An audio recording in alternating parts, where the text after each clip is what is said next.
Bonjour. Sur cette vidéo, nous allons corriger l'exercice numéro 3 de la série numéro 4. Donc, je vais commencer par faire une première lecture de l'exercice afin de souligner les règles de gestion et ensuite on va passer à l'élaboration de notre modèle MCD pas à pas en respectant les règles de gestion qu'on aura identifiées au préalable. Donc, il s'agit d'une agence de location de maisons et d'appartements qui désire gérer sa liste de logements. Donc, on voudrait faire une gestion des logements pour une agence de location de maisons et d'appartements. Donc, l'agence voudrait en effet connaître l'implantation de chaque logement. Donc, on a besoin de gérer les logements. Pour chaque logement, on a besoin de stocker les informations nom de la commune et du quartier, ainsi que les personnes qui les occupent, c'est-à-dire les signataires. On vous dit là les signataires uniquement, donc c'est-à-dire les locataires. Donc je vais souligner également signataires. Le loyer dépend d'un logement, donc on a besoin de stocker également le loyer. Dépend d'un logement, mais en fonction de son type. Donc on a besoin de stocker l'information type logement. Et il faut souligner cette règle de gestion-là très importante, qui est le fait que le loyer, il dépend en fait du type de logement. Donc, le loyer, il dépend du type de logement. Donc, l'agence facturera toujours, en plus du loyer, la même somme forfaitaire à ses clients. Par exemple, le prix d'un studio sera toujours égal au prix du loyer plus 500 dirhams de charges forfaitaires par mois. Ça veut dire que l'agence, en plus du loyer, il va facturer à ses clients une charge forfaitaire qui est la même pour tous les clients, pour tous les logements. Donc, charge forfaitaire, on va la souligner et on verra par la suite si on va l'utiliser ou pas. Donc, on vous dit par la suite que pour chaque logement, on veut disposer également de l'adresse et de la superficie. Donc, je vais souligner adresse et superficie. Quant aux individus qui occupent les logements, c'est-à-dire les signataires, on se contentera de leur nom, prénom, date de naissance et numéro de téléphone. Donc, c'est des informations à stocker au niveau de la base de données également. On considère que chaque location est effectuée par un seul signataire.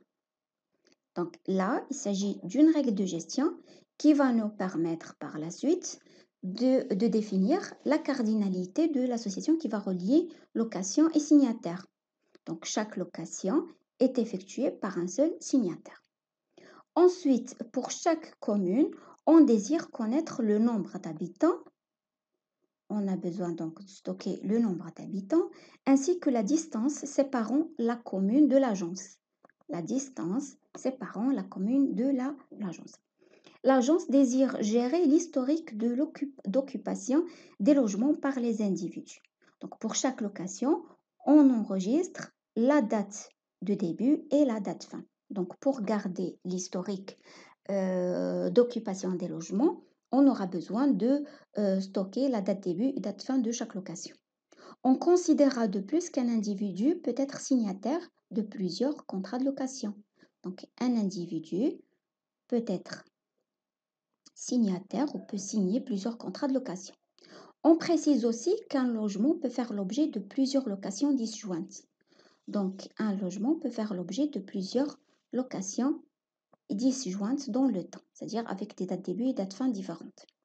L'unité géographique retenue pour la gestion des logements est le quartier. Donc, pour la gestion des logements, donc on va la faire par quartier. Et on considère que chaque commune possède au moins un quartier. Donc, chaque commune possède au moins un quartier. Très bien. Donc, nous avons maintenant défini ou identifié les règles de gestion. On va passer maintenant à l'élaboration du MCD. Donc, pour cela, je vais utiliser mon outil Power Designer. Donc, j'ai ajouté un nouveau modèle de type modèle conceptuel que j'ai appelé MCD Location Maison. Donc, je reviens à l'énoncé et nous allons commencer à identifier maintenant les entités, les attributs et les associations qui relient ces entités. Donc, on a dit donc l'agence voudrait connaître l'implantation de chaque logement. Et pour chaque logement, on a besoin de stocker le nom de la commune et du quartier. Donc, je vais ajouter une entité que je vais appeler logement.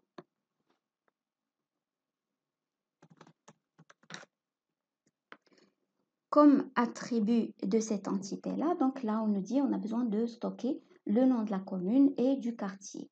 Donc, je vais stocker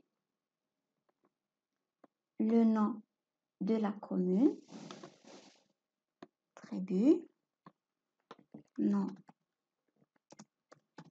commune et nom, quartier. Donc, on verra par la suite si on va garder la même chose ou bien on va faire quelques modifications dessus. Là, tout à l'heure, c'était affiché indéfini, donc c'est les types de données puisqu'on ne va pas les définir à ce niveau-là. Donc, je les ai cachés. Je vais faire augmenter un petit peu la police et c'est bon. Donc, je reviens à l'énoncé. Donc, on vous dit, on veut stocker également ou connaître les personnes qui occupent, c'est-à-dire les signataires. Donc, je vais ajouter une deuxième entité que je vais appeler signataire.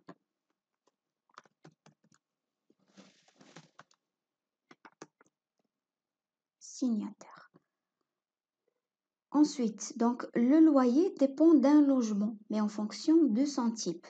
Donc là, on a deux informations à stocker qui sont le loyer et le type de logement. Mais on vous dit que le loyer, il dépend du type de logement. Donc, si on ajoute dans le logement, on ajoute les deux attributs, loyer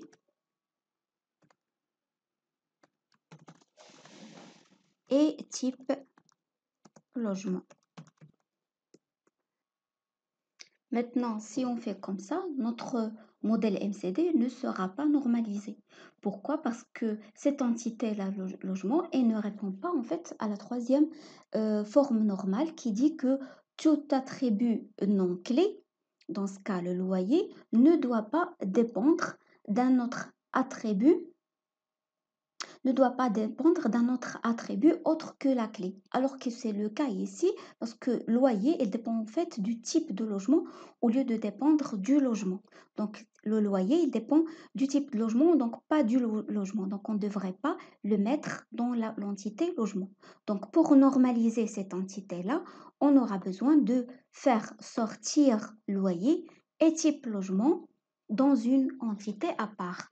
Donc, je vais l'appeler type logement. Comme attribut de cette entité-là, donc je vais mettre le type et le loyer. Donc, cette entité-là maintenant est une entité normalisée parce que le loyer, il dépend du type. Donc, je vais revenir maintenant à mon entité logement et je vais supprimer cette fois-ci le loyer et type logement puisque je les ai maintenant dans l'entité type logement. Mais je dois associer ou ajouter une association qui va relier logement et type logement. Donc, un logement, il a un type. Donc, je vais appeler par exemple l'association avoir. Avoir un type. Donc, un logement, il a un et un seul type. Un et un seul type.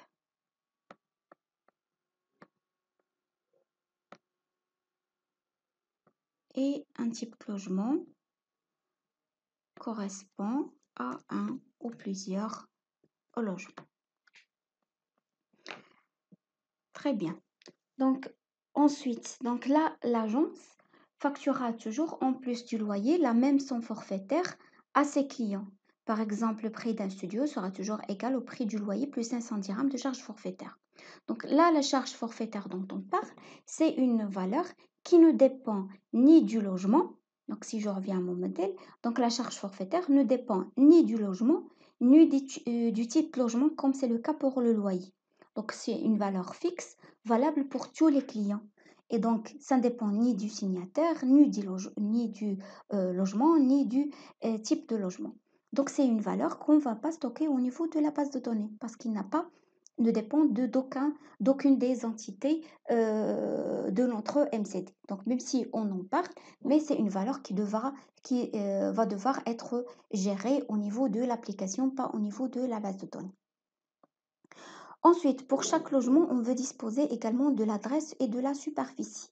Donc, on va ajouter deux attributs à l'entité logement qui sont l'adresse et la superficie.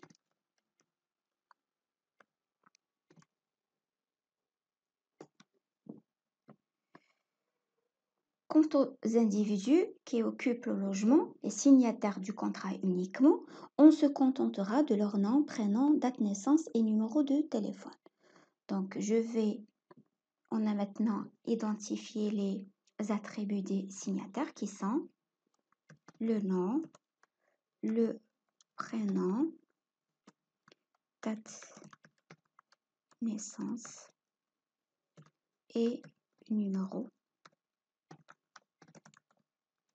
de téléphone.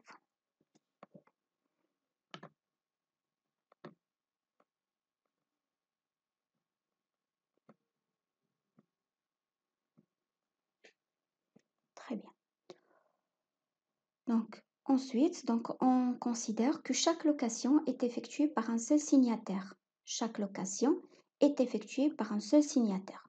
Donc, on va devoir ajouter une entité qu'on pourra appeler location ou contrat de location, ce que vous voulez. Donc, je vais l'appeler location, tout simplement. Et on a défini là l'association qui relie la signataire et la location. Et on vous dit que une location est effectuée, regardez, chaque location est effectuée par un et un seul signataire. Donc, l'association, je vais l'appeler effectuée. La cardinalité là, donc une location est effectuée par un et un seul locataire. Un et un seul locataire ou signataire. Et pour un signataire, donc combien il peut signer de contrats de location.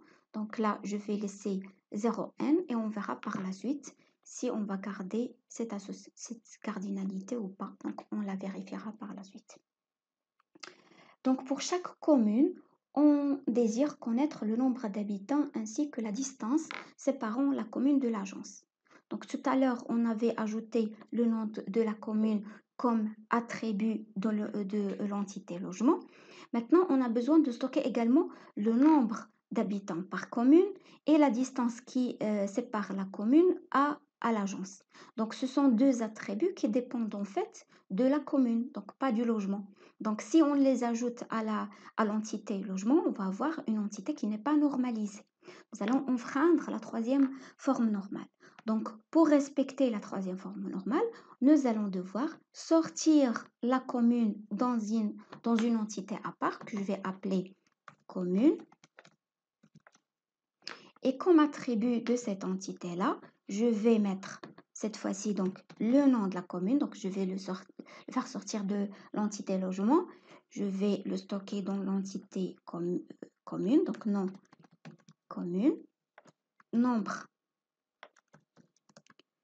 habitants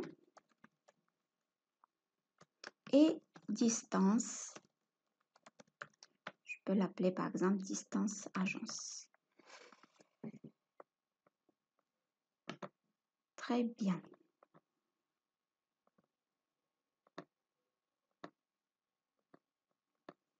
Donc, je reviens à l'entité logement et je vais supprimer le nom de la commune puisque je vais pouvoir, l'information, on l'aura à partir de l'entité commune, mais il faudra relier logement à commune.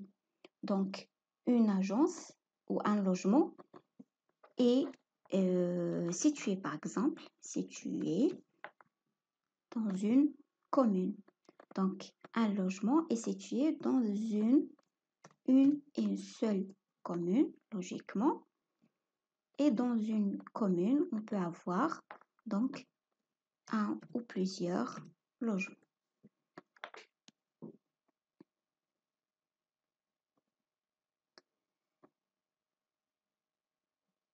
Ensuite, donc on vous dit que l'agence désire gérer l'historique de l'occupation des logements par les individus. Donc pour chaque location, on enregistre la date début et date fin de location. Donc je vais revenir, on va aller à l'entité location et on va ajouter les deux attributs, date début et date fin de location.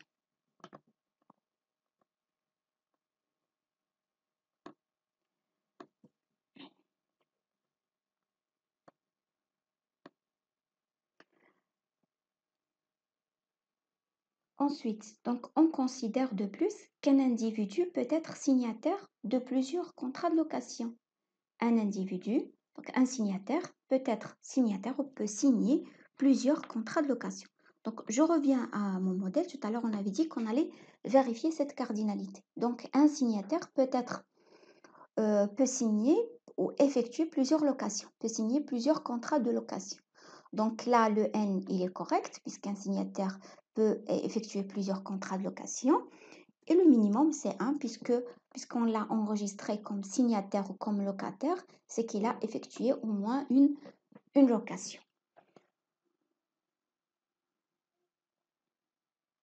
On précise aussi qu'un logement peut faire l'objet de plusieurs locations disjointes dans le temps. Donc, un logement peut faire l'objet de plusieurs locations. Donc, on va ajouter maintenant la cardinalité ou l'association qui va relier logement à location. Donc, comment on va l'appeler? Donc, un logement, une location concerne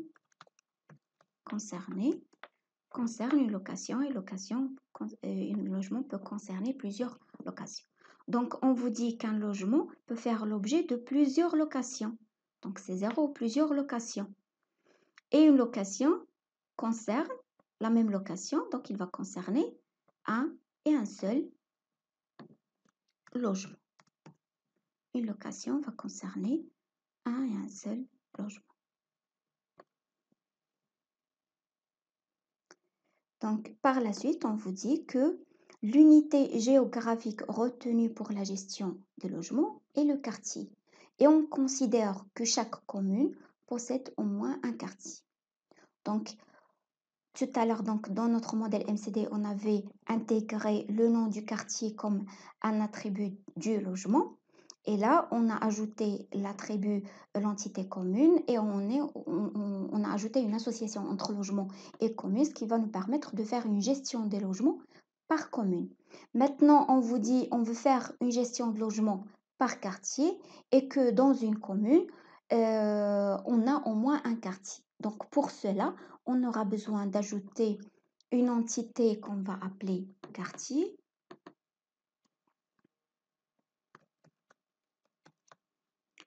Quartier, donc comme attribut, donc on va y mettre maintenant le nom du quartier. Nom du quartier.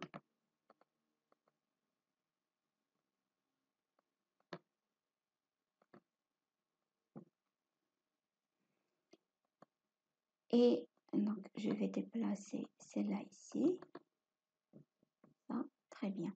Donc, on nous dit que chaque commune possède au moins un quartier. Donc, je vais ajouter l'association qui va relier quartier et commune, tel que dans une commune se trouve au moins un quartier. Donc, un quartier se trouve ou appartient à une commune, ce que vous voulez par tenir. Donc, un quartier appartient à une et une seule commune. Et dans une commune se trouve au moins un quartier. On vous dit au moins un quartier. Donc, c'est un ou plusieurs.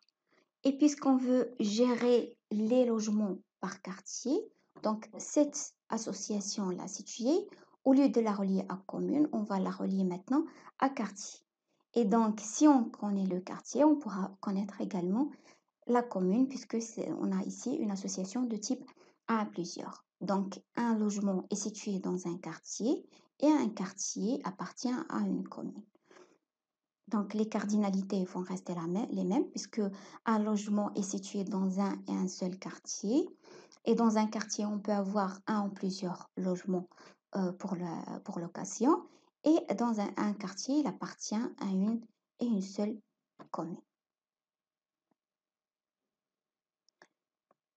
Très bien. Donc, ainsi, on aura répondu à ce qui est demandé dans l'exercice. Donc, on a réalisé le modèle MCD demandé. Donc, il nous reste une dernière chose, c'est d'ajouter des identifiants à chaque entité. Donc, dans l'entité logement, je vais ajouter par exemple un attribut que je vais appeler code logement. Je vais ajouter un code également à l'attribut, à l'entité location.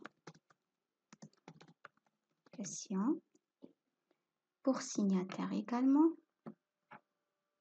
Donc, numéro signataire ou code signataire, ce que vous voulez. Ou matricule signataire.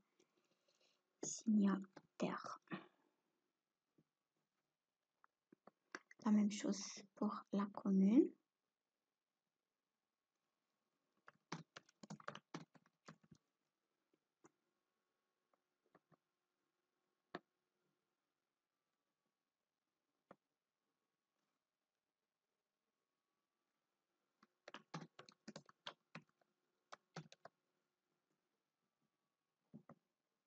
Et pour le type.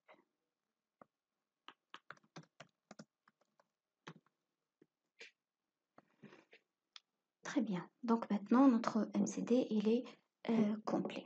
Donc avant de terminer, donc il y a une question qu'on pourrait se poser c'est le fait qu'on pourrait remplacer cette entité location par une association qui va relier directement signataire à logement. Donc on va voir pourquoi cette modélisation elle est meilleure. Donc, on suppose, donc, on retient déjà ça comme une solution, d'accord? Et on va supposer qu'on va remplacer location par une seule association qui va relier directement logement à signataire. Donc, je vais l'appeler par exemple louer. Et comme attribut, donc on va y mettre date début et date fin. Début et date fin location.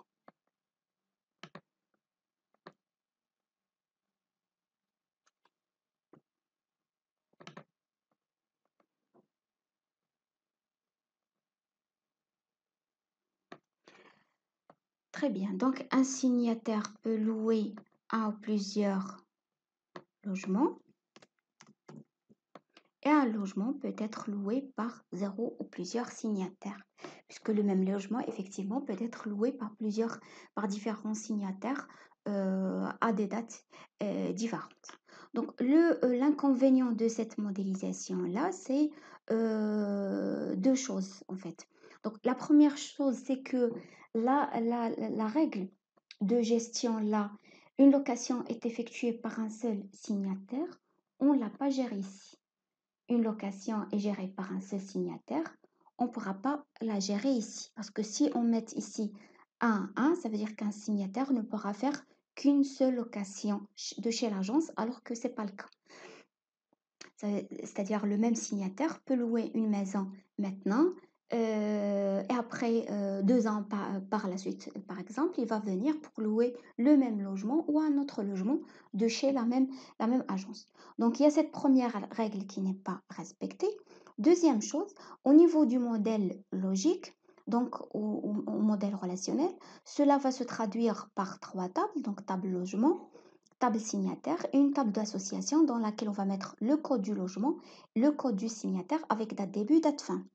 Donc, je vais faire ça sur un bloc-notes. Donc, le format de cette table d'association sera code logement, code signataire,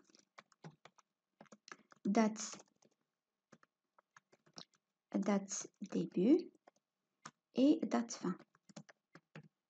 Donc, les deux là qui sont clés primaires de cette table d'association. Donc, avec une table pareille, je vais prendre déjà un exemple de données. Donc, on va dire le logement numéro 1. Il a été loué par le signataire numéro 54, par exemple, depuis du 1 2015 jusqu'au 31/1/2017, par exemple. Avec cette conception-là, est-ce qu'on pourra dire, par exemple, que le même logement, il a été loué par le même signataire, 54, mais à une date différente. Donc, la location, il est terminée en 2017. Donc, le signataire ou le locataire, il est parti. Il est revenu en 2019, par exemple, pour louer le même logement jusqu'au 1/1/2020, par exemple. Donc, avec cette conception-là, avec une table d'association pareille, cette donnée-là, elle n'est pas permise parce que code logement et code signataire, c'est une clé primaire. Donc, on ne pourra pas affecter le même logement à un même signataire. D'accord? Alors qu'avec la première conception, ce cas-là, il est possible puisque les deux-là seront juste clés étrangères et comme clé primaire, on a code location. Donc, c'est la première conception. Donc, avec la première conception, on pourra dire location numéro 103, par exemple. C'est le locataire 54 qui a loué le logement numéro 1 depuis telle date à telle date. Et ensuite, une autre location, 1085, par exemple, c'est le même logement qui a été loué par le même signataire, mais à une date différente. Donc, c'est pourquoi la première conception avec l'entité location, il répond plus aux besoins de l'exercice. Donc, ainsi on aura terminé. Je vous remercie pour votre attention et à la prochaine.